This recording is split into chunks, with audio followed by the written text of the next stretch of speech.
बहुत दिनों से मेरी ये इच्छा थी कि संपूर्ण महाभारत कहानी आप सबके साथ शेयर करूं। महाभारत में सिर्फ कौरव पांडव, भगवान श्री कृष्ण और ये कुरुक्षेत्र युद्ध नहीं है। इसके आगे भी बहुत कुछ है और इसके बाद भी बहुत कुछ है। मैं बचपन से महाभारत कहानियां सुनते आ रहा हूं, तो जितना मुझे पता है मैं आप सबसे शेयर करने की कोशिश करूंगा।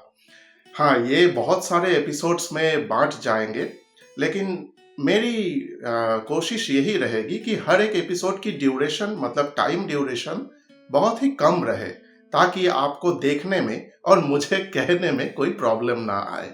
एक ऋषि थे, ऋषि शौनक। वो नैमिषारण्य में अपने आश्रम में एक यज्ञ कर रहे थे, जो 12 साल तक चलने वाला था। तो और भी मुनि ऋषिगण थे जो उनकी सहायता कर रहे थे। वो सब उस यज्ञ में पार्टिसिपेट कर रहे थे और अपना अपना अपने अपने हिस्से में जो काम है वो कर रहे थे। उन दिनों इलेक्ट्रिसिटी नहीं होता था, इसलिए जितने भी सारे डेली एक्टिविटीज होते थे इंसान के, वो जब तक सूरज आसमान में होता तब तक ही हो पाता था। एक बार सूरज ढल जाता है तो वो सब कुछ छोड़कर अपने घर विश्राम के लिए चले जाते थे। एक दिन ऐसे ही समय पर जब सूरज ढल रहा है और ऋषिगण सब कुछ वापस ले रहे हैं, मतलब जो कुछ भी उन लोगों ने सजाया था सब कुछ ठीक ठाक करके घर के अंदर ले जाने के लिए तैयार हो रहे हैं, तब वहां पे उग्र श्रवा आते हैं। उग्र श्रवा लोमहर्षण के पुत्र है। उन्हें सौती भी कहा जाता था क्योंकि वो एक सूत पुत्र था। सौती मतलब जो भी सूत थे, उनका काम होता था, जितने भी सारे हाई लेवल के लोग होते थे, जो राजा महाराजा मंत्री अमात्य या राज परिवार के जितने भी सारे लोग होते थे, सेनापतिगण होते थे, उनके सारथी हुआ करते थे ये लोग।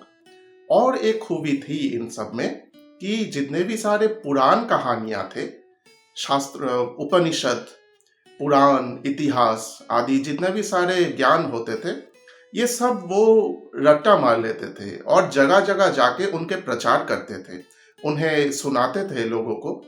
तो उनकी प्रचार हो जाती थी, पुराण कहानियों की प्रचार हो जाती थी, इतिहासों की प्रचार हो जाती थी।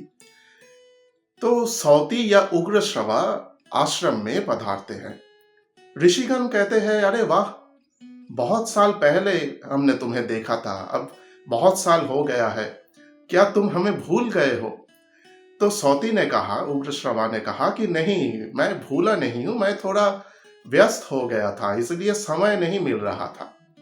तो शौनक ऋषि ने उनसे पूछा कि तुम इतने साल तक कहाँ थे और अभी कहाँ से आ रहे हो?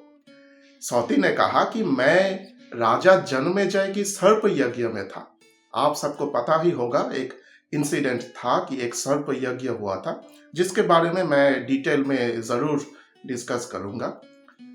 तो वो कहता है कि मैं राजा जन्मेजय की सर्प यज्ञ में था और वहां पर मैंने वैशंपायन से महाभारत कथा सुनी है। वैशंपायन महर्षि वेद व्यास की शिष्य थे, उनके शिष्य थे वो, और वही शायद वही वैशंपायन ही ये जो मॉडर्न महाभारत कथा हमें सुनने को मिलता है, पढ़ने को मिलता है, शायद उन्हीं ने इसका प्रचार किया था, उन्हीं ने इसको लोगों तक पहुंचाया था। और फिर सौती कहता है कि फिर मैं समंत पंचक देश में गया था और वहां से मैं कुरुक्षेत्र गया था, जहां पर कौरव और पांडवों के बीच वो युद्ध हुई थी। वहां से सीधा आपके पास आ रहा हूं। ऋषिगण बहुत खुश हुए। एक तो ये बहुत बड़ा दोस्त है, बहुत अच्छा दोस्त है, तो इतने साल बाद वापस आया है। तो उन्होंने विश्राम करने के लिए सौती को जगा दिया, हाथ पैर धोने के लिए पानी लाकर दिया, पीने के लिए पानी दिया, खाने के लिए कुछ भोजन दिया। और फिर जब सब कुछ सेटल हो गया, तब सौती ने पूछा कि आप सब मुझसे क्या सुनने की आशा रखते हैं? पुराणों की कहानी या किसी इतिहास, किसी राजा महाराजा या मुनि ऋषि के इतिहास? तो सबने कहा, पुराणों के कहानी थोड़ा हम सबको मालूम है, पूरा तो नहीं है, वो तुम्हें ही मालूम है, लेकिन थोड़ा बहुत हम सबको मालूम है। लेकिन ये जो महाभारत के बारे में तुम बात कर रहे हो, हम सब ये सुनना चाहते हैं। हम सब जानते तो है कि एक महाभारत एक बहुत बड़ा ग्रंथ है, लेकिन इसके अंदर क्या है ये हमें नहीं पता। तो अगर तुम हमें ये सुनाओगे तो हमें बहुत अच्छा लगेगा।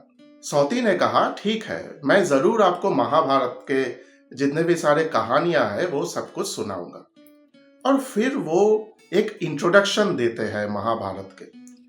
वो कहते हैं कि हम सबको ये पता है कि महाभारत के रचयिता महर्षि वेद व्यास है, लेकिन क्या आपको पता है उन्होंने अपने हाथों से खुद उसे नहीं लिखा था।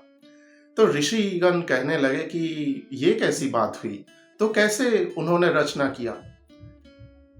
तो सौती कहता है, सब कुछ जब उनके दिमाग में आ गया, मतलब महाभारत के जितने भी सारे कहानियां हैं, सब कुछ जब महर्षि वेद व्यास के दिमाग में आ गया, तो वो एक लेखक ढूंढ रहे थे। उनको चाहिए था एक बहुत अच्छा लेखक जो खुद पंडित हो और जिनकी जो हस्ताक्षर है वो बहुत सुंदर हो। तो अब ऐसे लेखक कहाँ मिले, तो वो ब्रह्मा जी के स्मरण करे। और ब्रह्मा जी ने जब वहां पर पहुंचा तो ब्रह्मा जी ने सब सुनकर उनको ये सलाह दिया कि तुम जाके गणेश से मिलो। ऐसा सुनकर वेद व्यास जी गणेश के पास जाते हैं। गणेश जी सब सुनते हैं, सहमत हो जाते हैं, लेकिन उनकी एक शर्त होती है। वो कहते हैं कि मैंने एक बार अगर कलम उठा लिया और लिखना स्टार्ट कर दिया तो मैं रुक नहीं जाऊंगा, मैं अपने आप को रोकूंगा नहीं। तुम्हें निरंतर कहते जाना है ताकि मैं भी निरंतर लिखते जा सकूं। वेद व्यास जी ने सोचा कि ये थोड़ा मुश्किल है। चलो ठीक है, फिर भी गणेश ने सहमति तो दी है। तो उन्होंने कहा, ठीक है प्रभु, आपकी सारे शर्तें मुझे मंजूर है। एक शुभ दिन देखकर, एक शुभ समय देखकर हम लोग ये काम शुरू करेंगे। तो ऐसा एक दिन देखा गया, ऐसा एक समय भी निकाला गया।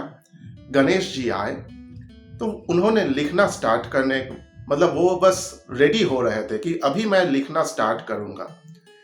वेद व्यास जी ने सोचा कि ऐसे कैसे हो सकता है, इंसान का गला सूख जाता है कभी, मतलब अगर निरंतर बात करते रहे तो गला सूख सकता है। कभी भोजन की आवश्यकता होती है या सांस लेने की जरूरत होती है, लेकिन अगर मैं बात करता रहूं, अगर मैं कहता रहूं तो कैसे होगा, मुझे भी थोड़ा विश्राम चाहिए होगा। तब उन्होंने ये सोचा कि मेरे इस कहानी में, इस संहिता में, महाभारत संहिता में 8800 बहुत ही कठिन श्लोक है। तो वेद व्यास जी ने गणेश जी से कहा, देखिए प्रभु, आप एक बार लिखना शुरू करेंगे तो आपकी कलम कभी रुकेगा नहीं। मैं भी एक शर्त रखता हूं कि मैं जो श्लोक कहता जाऊंगा उसके अर्थ समझे बिना आप भी लिखेंगे नहीं। गणेश जी ने कहा, हाँ हाँ, मुझे बिल्कुल सब कुछ मंजूर है।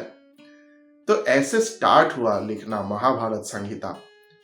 और जब भी वेद व्यास जी को लगता था कि मुझे थोड़ा विश्राम चाहिए, तो वो एक दो कठिन श्लोक कह देते थे और उसे सुनकर अपने दिमाग में प्रोसेस करके अपने हाथों से लिखने तक थोड़ा सा वक्त लग जाता था गणेश जी को।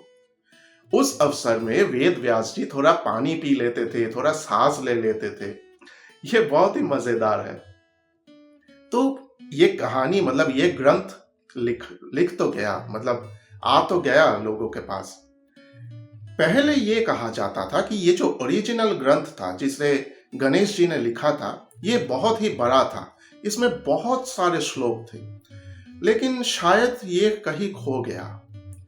फिर एक और महाभारत संहिता लिखा गया जिसमें 60 लाख श्लोक थे। उसके 30 लाख श्लोक देवलोक में रह गया, 15 लाख श्लोक पितृलोक में रह गया, 14 लाख श्लोक गंधर्व लोक में रह गया और बाकी 1 लाख श्लोक मनुष्य लोक में रह गया। आज हम जो महाभारत सुनते हैं, आज हम जो महाभारत पढ़ते हैं, वही जो 1 लाख श्लोक था, बस हम वही पढ़ते हैं। इसी महाभारत को वैशंपायन जी ने राजा जनमेजय के सर्प यज्ञ में नरेट किया था। महर्षि वेद व्यास ने अपने बेटे शुकदेव को पहले ये पढ़ाया था, फिर अपने छात्रों में, अपने शिष्यों में उन्होंने इसे बांट दिया था। जब राजा जनमेजय के सर्प यज्ञ में महाभारत की कथा कही जा रही थी, तब महर्षि वेद व्यास भी वहां प्रेजेंट थे। उनके अनुमति से ही वैशंपायन जी ने इसका नरेशन किया था, इसका कीर्तन किया था। एक और इंटरेस्टिंग बात है, पहले जब यह लिखा गया था तो तब से यह महाभारत नाम से प्रसिद्ध नहीं है, तब इसे भारत संहिता कहा जाता था। एक बार फिर ऐसा हुआ, देवताओं ने सोचा कि ये तो बहुत ही भारी भरकम किताब हो गया, इसमें बहुत कुछ समा गया, तो इसमें क्या है देखते हैं। तो वो वजन करने के लिए एक मशीन लाए। उस मशीन के एक साइड पे वेद, पुराण और बाकी सारे शास्त्रों के किताब रखे गए और दूसरी साइड पे ये भारत संहिता रखा गया, और ये दिखाई दिया कि ये भारत संहिता का ग्रंथ उन सबसे ज्यादा भारी है।